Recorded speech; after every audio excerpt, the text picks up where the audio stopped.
Well, it's been another week, which means it's another episode of Booksmart Life Dumb, brought to you by Writer's Block, honestly. And I don't know if it was Writer's Block exclusively or if it was more so about just not bringing my book with me everywhere I went this week. I felt a lot more busy than usual, even though I was kind of going through the same rudimentary, you know, work schedule and everything with stream and show and the like. I didn't really have what I would say is a jam-packed week, but boy did it feel packed. Boy did it feel packed. And I just didn't have anything to write down. And every time I did get my book out and I sat down and I went to write down ideas or things that were kind of flowing through my mind, I just nothing could go from pen to paper. And it just didn't really become anything from that. So this episode is probably going to be a much shorter episode than we're usually expecting to. And I'm recognizing that I probably have said that to start off every episode, and every episode has been pretty much similarly in length. Who knows? Who knows where we'll go? Because I think today I'm just winging it. Things over on Show have been really fun. I really enjoyed the dynamic from bringing on Beard as a host. PK being there every week has always been a hoot. We started something called the pizza count, where for the next year we're going to track how many slices of pizza we eat all the way up until March 1st. And I, as an idea, it's a fun thing to keep track of. It's a fun thing to start off those episodes with, is just a tally of where everybody is at. When I made that channel for everybody to submit their pizza slices to, though, I immediately was stricken with this like fear that everybody was going to see it and go, that sounds disgusting. I don't want to know, 3 months in that I've had, 40 slices of pizza or something like that. But it's a different vibe and it's a different crowd, and we all mesh well together, and we like dumb ideas like that. So I think we'll be fine.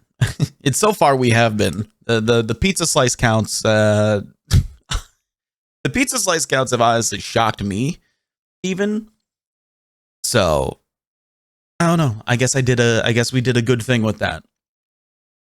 And I'm always trying to, innovate and figure out what we want to do with show and what the next thing is going to be. I don't feel lost when it comes to that podcast, but it is so free flowing. It is so non-prepped. It's not a production. It's not, scripted. It's not sculpted. I don't spend half of my week leading up to show writing down and working on and inventing what the next thing that we're going to do is going to look like. So I don't know. I think what bothers me in the back of my mind is that it is supposed to feel like a huge production. It is supposed to feel like this grand, big thing that I spend my week doing. But at the same time, I have to recognize that I have given myself a lot to work on. I was thinking about it with chat last night while we were streaming about, I have a lot of baskets, but I also feel that I have a lot of eggs. And I feel that if I put all of my eggs into one basket, while that can work, while that can be something I can do, I do feel like if I have too many baskets, now the load is getting spread too thin. And to think back on that phrase of, don't put all of your eggs in one basket, I think that can work out sometimes. I think that at face value, I mean, it is a saying, right? So it's supposed to just mean one thing. It's not really supposed to be a thought-provoking phrase. All of your eggs in one basket. And actually, I'll flip even back, because I do realize that I could have just fallen back on my notes from the first episode, where I had a list of odd sayings I wanted to go down, but then we had got a bit sidetracked on that one, talking about So All Right, shutting down, what it means to start a project and also give these projects their endings and their conclusions, so on and so forth. That was episode 2 that we did that. Honestly, out of all of those that I did write down, I had these written down. I had canary in a coal mine. I had blood is thicker than water. I had egg on my / your face, foot in my mouth, and then I put eggs in a basket. And I kind of wanted to do a little research just to see where these things came from. I didn't know that canary in a coal mine was quite literally a thing that had been used. I didn't know that they actually used canaries to basically be the warning signs in coal mines that there's no breathable oxygen and things like that. It's very odd. And what the canary in a coal mine as a phrase means is that it is the early warning signs. It is your first set of alarms to tell you that something is not good, to tell you something has gone awry, right? I don't know where the expression foot in my mouth came from. I'm just going to assume that someone said something dumb and got kicked in the face, and then the entire world ran with it. But blood is thicker than water is one that is interesting because that one actually gets reversed, right? A lot of people think that the turn of phrase blood is thicker than water means that you should rely on your familial ties more than your friendships. Whereas the full phrase is actually the blood of the covenant is thicker than the water of the womb, which completely turns that phrase completely backwards on itself. Right? The blood of the covenant referring to your friends, your found family, the relationships that you form as life goes on, versus the water of the womb being your actual like direct relatives. And I don't know, maybe I was in a weird spot in my life. Maybe I was in a very like discovery kind of phase with everything, with, you know, figuring out who I am, who I want to be, etc. But I don't know, I heard that and I was just like, holy shit, that makes so much sense.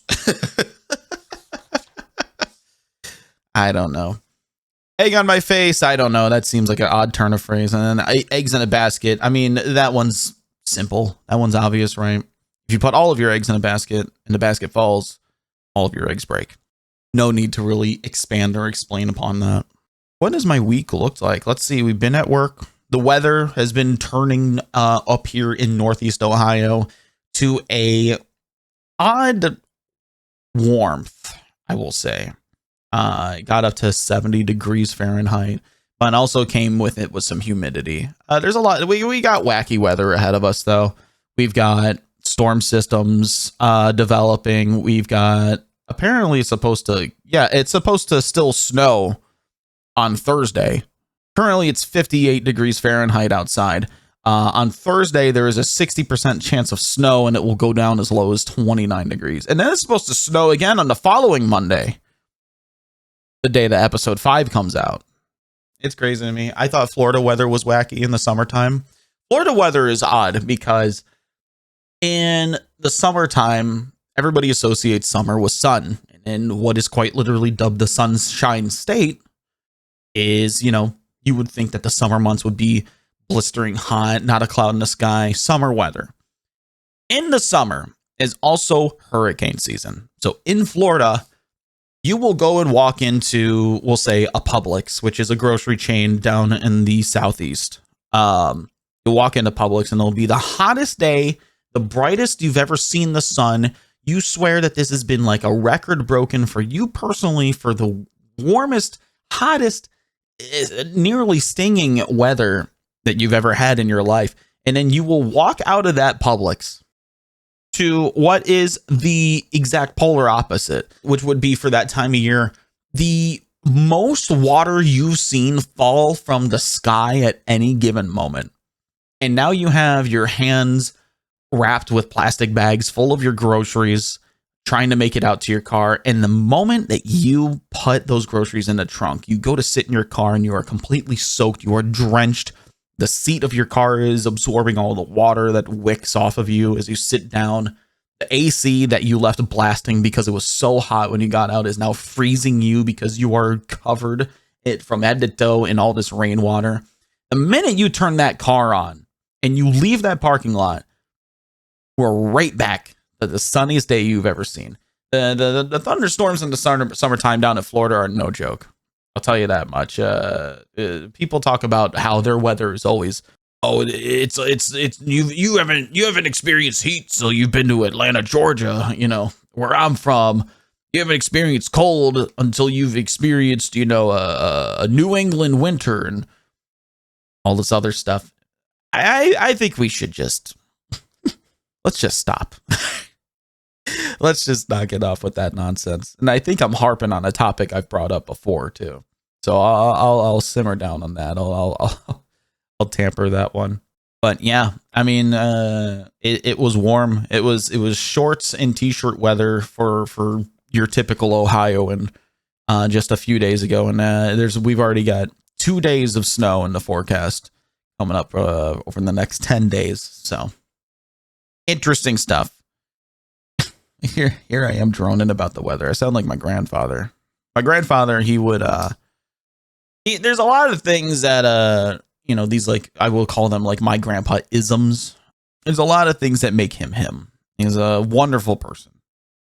Wonderful person. He has a big heart. But boy howdy, does he do some things that just, they don't drive you crazy, but they make you tilt your head sometimes. He'll have all these crazy turns of phrase and crazy sayings and these stories that are, he only kind of tells them 50% of the way, interspersing them kind of like differently as he like retells them to you. But one thing he would do, one big grandpa trait that he would do is if you were on the phone with him at some point, he will make sure to tell you not just how the weather is where he's at, but he will continue on to start telling you about what the weather's like where you're at, as if you didn't know, as if you haven't looked outside or been outside yet that day. He'll sit there and tell you, wow, it's a hot one down there today, isn't it? You could be across the country telling you about what your weather looks like today. It's just one of those things that makes him him. There's nobody else in my life that does that. And there's a million reasons why I love my grandfather. I'm not going to say that that's an exclusive one, but I could definitely toss that into the bucket of reasons why I think he's great. I remember there was one time I was graduating high school, and he and my father flew out to Hawaii, where I was. I was graduating from high school, and they were there for a week and a half, 2 weeks, something like that. Because my birthday, my 18th birthday, was also the following week after high school graduation. So it was a big celebration, etc. My grandfather went on to tell me that he read in the High Times that Bob Marley was abducted by aliens, or that he died from smoking too much Maui Wowie. All of these, like literally just like probably 40 or 50 things, like one-off comments exactly like that. Maybe not exactly, but just like as far as like levels of just like, what did you just say? And turning around and looking at him and you're like, huh? For the whole 2 weeks. One of these things though is that he had an older style flip phone with him, and he swore to God up and down that he could throw it in the bathtub, he could run water over it in the sink, that this thing was completely waterproof. And after doing those things, you could pick it up and make a phone call. And this became like my hyper fixation for the 2 weeks that they were there. I was like, come on, throw your phone in the pool, throw your phone in the sink. Come on. Oh, put it in that glass of water. And everyone's like, telling me, no, because, if, and as we all kind of assumed, when he's wrong about it, now he's out here in Hawaii and he doesn't have a cell phone. So I understand, hey, don't egg him on. Don't make him do it. Well, we got to the end of the trip. They were bags packed, ready to go from the hotel that we had went to stay at for the second week that they were there. This was pretty much getting to the end of their trip, or at least the end of that stay at that hotel. I can't remember if it was this and then immediately to the airport or something else, but it was just me and him. And we were walking around, doing our dummy checks, making sure nothing was left behind. We found ourselves out by the pool. And this little evil thing in the back of my head made me turn to him and ask him. I said, hey, how waterproof's that phone? He's like, it's waterproof. I'm telling you right now. I said, oh yeah? Toss it in the pool. Said, you want me to toss it in the pool? I'm like, toss it in the pool. Come on, make a phone call. And without any level of hesitation, without a single thought between me egging him on and him doing it, he just goes for it. Drops his phone in the shallow end of the pool, tells me to go get it. I'm like, oh shit, he did it. Oh my God, he did it. I pick up the phone, which was closed. It was a flip phone, remember? And I'm like, here you go. He said, open it up and call your father. I open it. I couldn't believe my eyes when the screen was on, not a single crack in sight. The buttons lit up. They were responsive. And I looked for my dad's number and I called him on this sopping wet flip phone. And he goes, hello? And I said, hey, Dad, it's waterproof. And I hung up and we met him out at the car. It was just so crazy because he arrived on this conclusion when he bought the phone. He got this factoid about this cell phone when he bought it, when the retailer or salesperson or whoever looked at him and told him, oh, this phone's super waterproof. Oh, this is a really good phone because it's waterproof. You could literally, like, everything that he told us, this guy had told him. He was like, yeah, you could drop it in the sink. Oh, you could run it underwater. Oh, you could put it in a glass of water. And then you could make a phone call. And so it's like one of those things, like one of those sales pitches when, you know, oh, it's an iPad. Oh, it has an app for everything. Oh, it has an app for your calculator. It has an app to get on Facebook. It has an app for Spotify. And then they're like, whoever buys their iPad comes by and they tell you, oh, it has an app for Spotify. It has an app for Facebook. It has an app for calculator. You do all these things. And so like me, just like kind of like hearing the regurgitated just like sales pitch, I was like, this phone's not waterproof. There's no way that this is waterproof. And I can't believe it. It's one of those things that I still can't believe after all these things that he has also said, which was like things like I shove lemons down my garbage disposal and run the garbage disposal so that when people come to my house, they walk through the door and they say, wow, this place smells like lemons. You know, he once said that New England is a state. He has, you know, the whole thing with Bob Marley that I mentioned earlier, reading about it in the High Times, all this other stuff, and all these other grandpa-isms that he had. When it finally came time for him to put the chips down on the table and lay his bet, he fucking won it. And it blew my mind. And it makes me wonder to this day, how many of these things that he has said to me are true? It blows every neuron firing part of my brain. And God, am I so happy to have that man in my life. My days would be significantly more boring if it weren't for him existing. I love him for it. Recently, we had a bit of a scare with him. I know this is a personal journal. This is a life journal podcast, but there are some parts of my life that I need to keep private for me. But he's been on my mind a lot lately. And I don't know if he sees these, if he listens to these. But if he does, I just want to let you know, Grandpa, that we fucking love you. We all do. And I only drop the curse words to emphasize how much I mean that. Whew. Okay, well, I went on a very solid tangent there, but it's storytelling, you know, and that man has produced stories for me to be able to tell to my friends for what feels like a lifetime, at least my lifetime. And I think that's what this is all about. I think that's what this podcast is all about. It's instead of me sitting down and writing things into a book, you know, instead of me listening to other podcasts and identifying with other stories told, instead of me not letting these thoughts and letting these emotions permeate into words and let them out into the universe, as opposed to just letting them bottle up. You know, that's why I do this. It's why I want to do this every week. It's a lot of things that I feel like are worth sharing. I think that's kind of all I've got, unfortunately, for this week.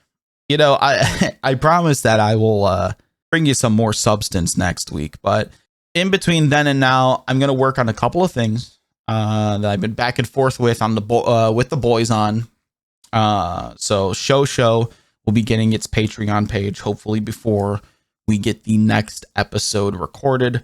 And as far as Booksmart Lifetime goes, I might make one just for the sake of, if you like this, you know, you could toss for $2. You can get the unedited episodes and a picture of my notes and maybe an access to like doing a monthly Q&A and submit questions or something like that. Something of the like. I've got all week to work on it. Which also, speaking of all week, on the descriptions and on YouTube in the video, the dates will not line up because I always put the day that I recorded them. I don't put the day they come out. I put the day that I recorded them on here, which means that the next episode is not going to come out on it's not going to say March 15th. It'll say March 13th, because I'm going to hold myself accountable to recording these on Fridays, every Friday. And from there, folks online will be able to get the unedited versions minutes after I'm done recording them. And then everybody else, you get yours to start your week off right on Monday. And speaking of starting your week off right, I hope this podcast finds you well. I hope you have a fantastic week. I hope that last week treated you the way that you deserve to be treated. And if not, let's start everything on the right foot and let's get everything going right for this next week. I hope to God you aren't dealing with 70-degree weather flip turning into snow like I am. Not to say that that's the worst thing in the world, but it'll make for interesting, and I'm definitely going to be fighting my thermostat a little bit. Take care. I appreciate all of you. I'll see you all next time.